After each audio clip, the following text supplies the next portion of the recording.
Orient bell tiles studio से आप देख रहे हैं एबीपी न्यूज। नमस्कार, स्वागत है आपका एबीपी न्यूज में। मैं हूं अवधेश। इस खास पेशकश में सबसे पहले हम बात करेंगे बिहार की, क्योंकि आज पूरे देश की नजरें इस प्रदेश की तरफ टिकी हुई हैं।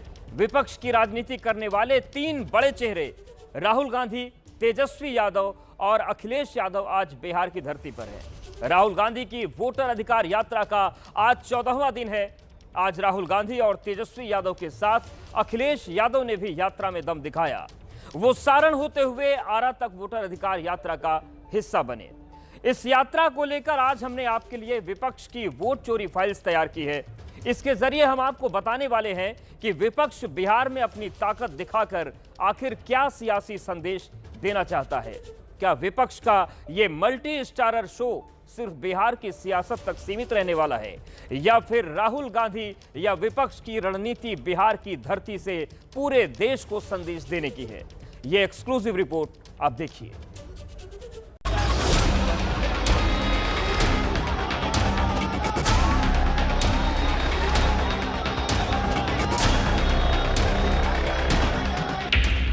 एक जगह अब जमा हैं तीनों लड़के, राहुल, अखिलेश और तेजस्वी। बिहार की सत्ता में वापसी के मकसद से राहुल गांधी ने अपनी चुनावी सीरीज वोट चोरी फाइल्स रिलीज की। शनिवार को इस सीरीज के नए एपिसोड में समाजवादी पार्टी के अध्यक्ष अखिलेश यादव की एंट्री हुई।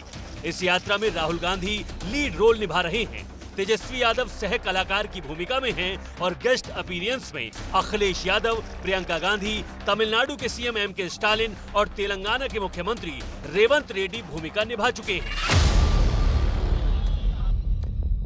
गेस्ट अपीयरेंस के तौर पर सबसे बड़ी भूमिका में अखिलेश यादव ही हैं, क्योंकि अखिलेश यादव पहले भी राहुल गांधी के साथ कई सियासी सीरीज में एक साथ काम कर चुके हैं, जैसे 2024 के लोकसभा चुनाव वाली सीरीज के भारत जोड़ो न्याय यात्रा वाले एपिसोड में दोनों एक साथ नजर आए थे। इस यात्रा में अखिलेश यादव भी राहुल तेजस्वी के साथ आपको तस्वीरों में नजर आएंगे, जहां पर यादव मुस्लिम वोटर का अच्छा खासा दबदबा माना जाता है। वहां पर बेहद सटीक रणनीति के तहत राहुल तेजस्वी ने अखिलेश यादव को अपनी इस यात्रा में शामिल किया है। यानी कि चाहे पीडीए हो, चाहे एमवाई कनेक्शन हो, ये तमाम रणनीति इसके इर्द गिर्द जो बुनी गई है इस यात्रा की, वो यहाँ पर नजर आ रही है।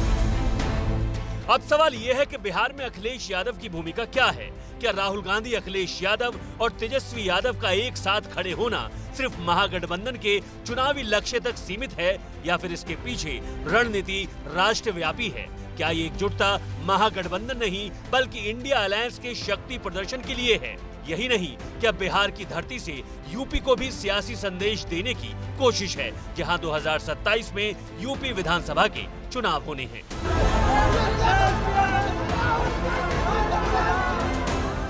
अखिलेश यादव की यात्रा में शामिल होने के साथ ऐसे कई सवाल सियासी गलियारों में चल रहे हैं। अखिलेश यादव कह रहे हैं कि इस बार बिहार से बीजेपी का पलायन होने वाला है। तस्वीरें आप देख सकते हैं कि 14वें दिन की शुरुआत जो है अखिलेश यादव कर रहे हैं, बात करने की कोशिश करते हैं। अखिलेश जी, क्या कहेंगे? बीजेपी बिहार से बाहर, बिहार से बाहर,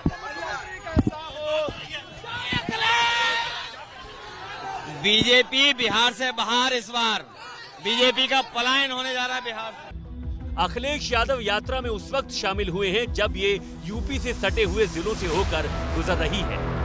अखिलेश यादव आज वोटर अधिकार यात्रा में सीवान, छपरा, भोजपुर, आरा में घूमते नजर आए। ये वो क्षेत्र है जहां मुस्लिम और यादव वोटर की संख्या काफी ज्यादा है। एक दिन पहले भी हमने आपको इन इलाकों के सियासी और जातिगत समीकरणों के बारे में बताया था। अब अखिलेश यादव के यात्रा में शामिल होने के बाद एक बार फिर से आपको इन समीकरणों का रिवीजन कराते हैं। सारण में यादव करीब 25% हैं और मुसलमानों की आबादी 13%। सीवान में 3 लाख मुस्लिम वोटर हैं और यादव 2.5 लाख हैं। भोजपुर में 3,50,000 यादव वोटर हैं, जबकि 1,25,000 मुस्लिम। अब क्योंकि यादव और मुस्लिम बिहार में आरजेडी के परंपरागत वोटर रहे हैं, आरजेडी का मुस्लिम यादव यानी MY समीकरण वाला प्रयोग हिट भी रहा है। दूसरी तरफ यूपी में भी मुस्लिम और यादव समाजवादी पार्टी का साथ देते रहे हैं। इसके अलावा कांग्रेस को भी मुसलमानों का वोट मिलता रहा है। ऐसे में राहुल गांधी, तेजस्वी यादव और अखिलेश यादव एक साथ आकर इन दोनों वर्गों के वोट बैंक को एक मुश्त अपने पाले में लाना चाहते हैं। आपने अपनी आवाज इस संविधान को बचाने में लगाई। सारे के सारे रास्ते आपके हाथ से छीन लिए गए हैं और हमने साफ कह दिया है कि पूरे देश में गरीब युवाओं की आवाज गूंजेगी, सुनाई देगी। आप सब लोगों को संविधान लोकतंत्र को बचाने का काम करना है। सत्ता परिवर्तन करना है कि नहीं करना? ये दो गुजरात के लोग बिहार पर बुरी नजर डाले हुए हैं, लेकिन बिहारी इनकी बुरी नजर वालों को अच्छे से सबक सिखाने का काम करेगा। हम लोगों ने मिलकर के अवध में हराया था। इस बार मगध में आपकी जिम्मेदारी है भारतीय जनता पार्टी को हराने के लिए। अब की बार बिहार से बाहर बीजेपी जाने वाली है। ये इस्तेमाल पार्टी है, ये लोगों का इस्तेमाल करती है। अखिलेश यादव ने 2024 के लोकसभा चुनाव में पीडीए वाला जो प्रयोग किया वो काफी सफल रहा। माना जाता है कि उसी की बदौलत एनडीए सीटों के मोर्चे पर पिछड़ गया। 2024 के लोकसभा चुनाव में यूपी के अंदर समाजवादी पार्टी और कांग्रेस से मिलकर 43 सीटें जीती थी। इस जीत में पिछड़ों, दलितों और अल्पसंख्यकों की भूमिका रही।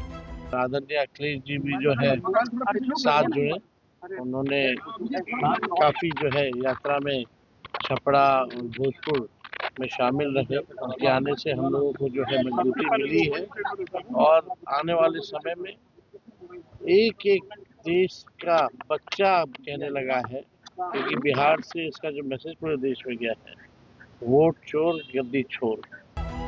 अब राहुल गांधी का दावा है कि बिहार में जिन लोगों का वोट कटा है उनमें से ज्यादातर दलित और अल्पसंख्यक हैं। हमारा लक्ष्य है कि देश में बैलेंस होना चाहिए। सब लोगों को इस देश में जगह मिलनी चाहिए, कोई भी हो, अपर कास्ट हो, दलित हो, अति पिछड़ा हो, माइनॉरिटी हो, सबको जगह मिलनी चाहिए और सबकी इज्जत होनी चाहिए। और मोहब्बत की दुकान, मतलब नफरत नहीं। राजनीति के जानकार मानते हैं कि यूपी में सफल साबित हुए पीडीए फॉर्मूला को बिहार में भी आजमाने की कोशिश हो रही है। यही वजह है कि राहुल गांधी और अखिलेश यादव एक साथ जीप पर सवार होकर बिहार की सड़कों पर घूम रहे हैं। गौर करने वाली बात यह भी है कि राहुल गांधी बिहार में अपनी पॉलिटिक्स के जरिए कई सियासी लक्ष्य साधने की कोशिश कर रहे हैं। जैसे वो बुलेट की सवारी कर युवाओं को लुभाने की कोशिश करते हैं, मखाना किसानों के साथ खेत में उतरकर किसानों को साथ जोड़ने की कोशिश करते हैं, कभी सिर पर गमछा लपेटकर देसी अंदाज में बिहार की आम जनता से कनेक्ट करने की कोशिश करते हैं। यानी राहुल का फोकस सिर्फ बिहार विधानसभा चुनाव नहीं है, बल्कि वो वोटर अधिकार यात्रा के जरिए अपनी सियासी छवि को और परिपक्व बनाने की कोशिश कर रहे हैं। डेमोक्रेसी बचाने की लड़ाई लड़ रहे हैं बिहार में, वो संविधान बचाने की लड़ाई लड़ रहे हैं बिहार में। डेमोक्रेसी जो वोट अधिकार यात्रा है, या जिसको उन्होंने फॉन्डली वोट चोरी को उजागर करने की यात्रा है, उसके जरिए वो डेमोक्रेसी को बचाने का एक मैसेज देना चाहते हैं।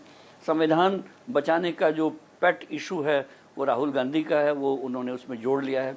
बेरोजगारी के इशू पर तेजस्वी यादव बिहार में एक बड़ा आंदोलन खड़ा करना चाहते हैं और उनका सबका एक टेस्ट होगा, इलेक्टोरल टेस्ट बिहार के चुनाव में। वहाँ से जो परफॉर्मेंस निकलेगी, वहाँ से जो अच्छा नतीजे हो सकते हैं इनके लिए, वो पूरे देश में ये ले जाना चाहेंगे। बिहार में राहुल गांधी की रणनीति के फोकस में क्या है वो आपको बताते हैं। सोशल इंजीनियरिंग, दलित वोट बैंक, ब्राह्मण वोट बैंक, मुस्लिम वोट बैंक और पिछड़ा वोट बैंक। राहुल गांधी ने अपनी वोटर अधिकार यात्रा का शंखनाद सासाराम जिले से किया, जो दलितों का गढ़ माना जाता है। बाबू जगजीवन राम और मीरा कुमार यहीं से सांसद चुने जाते रहे हैं। मुस्लिमों की तरह दलित भी बिहार में कांग्रेस का बड़ा वोट बैंक रहा है। इसके बाद जब राहुल गांधी की यात्रा मिथिलांचल में दाखिल हुई, तब हरतालिका तीज के दिन प्रियंका गांधी को मैदान में उतारा गया। मिथिलांचल का इलाका ब्राह्मण बहुल माना जाता है। कांग्रेस के दौर में ब्राह्मणों का बिहार की सियासत में दबदबा रहा है, वो चाहे जगन्नाथ मिश्रा हो या भागवत आजाद झा। मोदी जी ने लोकसभा के चुनाव में कहा था कि देशवासियों सावधान हो जाओ, ये कांग्रेस वाले तुम्हारी भैंस चुरा देंगे। कहा था कि नहीं? अरे हमें क्या पता था, ये तो वोट चुरा रहे थे। भैंस छोड़ो, ये तो आपकी वोट चुरा लिए। हालांकि राहुल गांधी, अखिलेश यादव और तेजस्वी की एकजुटता विरोधियों के निशाने पर है। राहुल गांधी जिस तरह बिहार में तेजस्वी यादव और अखिलेश यादव के साथ विपक्ष की दूसरी पार्टियों का नेतृत्व कर रहे हैं, जेडीयू को उसमें कांग्रेस की सियासी साजिश नजर आ रही है। कांग्रेस लीड ले चुकी है और कांग्रेस यही चाहती थी और आरजेडी को पता नहीं। लालू जी और उनके बेटे ऐतिहासिक गलती कर रहे हैं जब आरजेडी के बजाय कांग्रेस ही उन वर्गों का प्रतिनिधित्व करेगी जिसके बल पर आरजेडी बनी। अब उस सवाल का जवाब देते हैं कि बिहार के चुनावी रण से विपक्ष क्या संदेश देना चाहता है। विपक्ष की कोशिश ये दिखाने की है कि वो बीजेपी को सत्ता से बाहर करने के लिए एकजुट है। वोट चोरी का मसला काफी गंभीर है और उसके खिलाफ सारी विपक्षी पार्टियां एकमत हैं। वोट चोरी के खिलाफ एक साथ आकर विपक्ष जनता के बीच ये नैरेटिव सेट करना चाहता है कि चुनावी प्रक्रिया पारदर्शी नहीं है। विपक्ष की कोशिश बिहार के चुनावों से आगे दूसरे राज्यों में होने वाले चुनावों के लिए जनता को संदेश देने की है। इसमें 2026 में होने वाले बंगाल और असम विधानसभा चुनाव के साथ 2027 में होने वाले यूपी विधानसभा के चुनाव भी शामिल हैं। इन्होंने पहले से ही अपना कंप्यूटर पे वोटर लिस्ट डाल रखी है, किसका काटना किसका जोड़ना।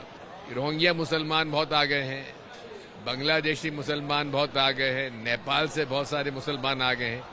अरे एक आध का नाम कटा हो तो बताओ तो, केवल हर विषय को हिंदू मुसलमान कर देना। फिलहाल राहुल गांधी की यात्रा के अंतिम पड़ाव के साथ विपक्ष की वोट चोरी फाइल सीरीज क्लाइमेक्स की तरफ आगे बढ़ रही है। अब देखना यह है कि यात्रा में शामिल हुई भीड़ या कहीं के इस सीरीज के साक्षी बने दर्शक इस चुनावी सीरीज को हिट बनाते हैं या ये वोट वाले बॉक्स ऑफिस पर फ्लॉप साबित होती है।